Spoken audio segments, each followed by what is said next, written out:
this is really the principle that should motivate us and our governments to do more in a joint fashion at the global level. And if we look at the energy resources we rely on today, conventional fossil fuel energy, they happen to be very unevenly dispersed in the world. Some countries are very blessed with having oil. Others have none and have to import. And more developing countries are realizing how vulnerable they are when the oil prices are going up, and they're crying for renewable energy. And they don't have the technology. But the wonderful thing is that if we apply the principle of justice and, for example, make the science and technology on renewable energy more widely available in the world, because renewable energy is accessible everywhere. It differs a little bit, different potential for wind energy in certain areas, but it's much more evenly distributed than fossil fuel energy. So it will actually strengthen justice in the world, equity in the world. So let's, if we look at national energy governance, this is really at the level currently where all relevant decisions on energy are made. It's the place where you have rules and regulations and economic steering decisions, which influences the investment patterns for energy, and which goes to different energy sources. Obviously the corporate sector has a big role independently of the decisions they take, but the basic rules for favoring either subsidizing certain types of energy or favoring others with subsidies lies on governments. And it's also at this level where major decisions are made which influences our consumption patterns of energy, not only the sources we use. Of course, in the end, we'll come to that. It comes to our own choices.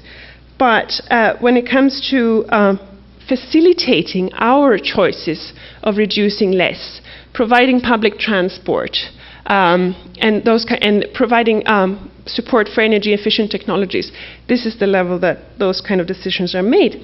And yet, this is a level which is, so far, it's been rather, the number of actors, stakeholders who have been involved in taking energy planning decisions have been energy corporations, energy ministries.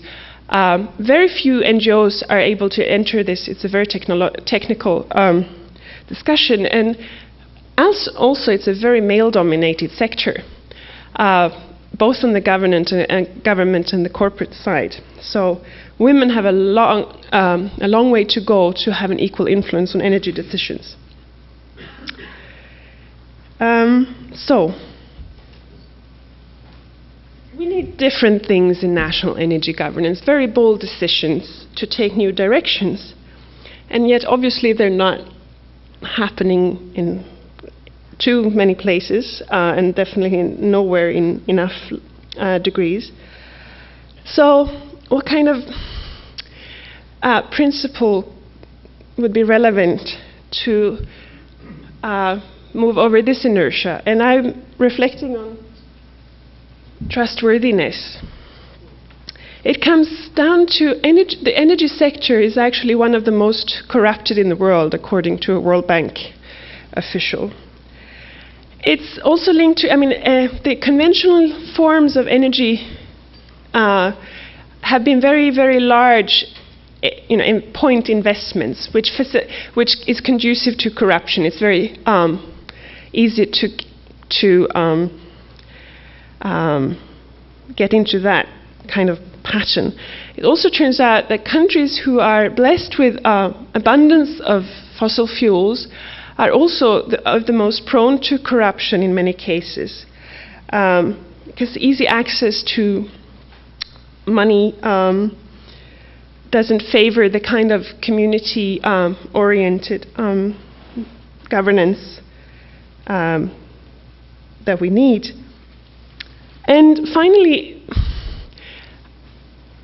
for any government who needs to take these very bold decisions for the common good, it requires a lot of trust towards the people who elected them, because they have to withstand a lot of economic pressures and a lot of lobbying pressures from a lot of vested interest. Because obviously, in these transitions we are going through, there will be winners and losers. there will be shifts, because those who hold on to old technology, obviously, and who don't want to invest the time and effort to change, when governments take bold decisions, they will lose, and others will gain who have been more forthcoming in ethical decisions.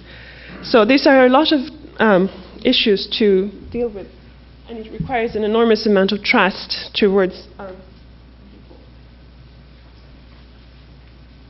Well, we have heard a lot about what we as individuals can do, because even though the bigger decisions are kind of taken at other levels, we can do a great deal.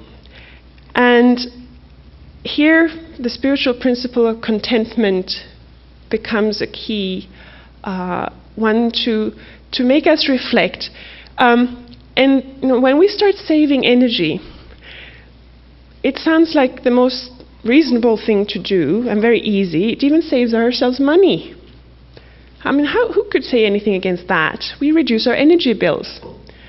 But then it's not as easy as that, because in our societies, what we tend to do when we get more money is to buy some other product, or fly somewhere, or do something else that consumes energy. So we have to be really careful when we look at our lives and the role energy plays in living those lives, in how we reduce the total sum, and that we use renewable resources for the sum that we are using, to the extent it's made possible by the infrastructure around us. And I wanted to end with this quote from Abdul Baha, one of the leading figures in the Baha'i faith, who says that it's clear that the honor and exaltation of man must be something more than material riches. Material comforts are only a branch, but the root is the good attributes and virtues which are the adornments of his reality. So, if each of us reflects on how we cultivate those virtues, I'm sure we will find a million ways to cultivate love, kindness, honesty, without using energy. I think we can quite go a long way. Thank you.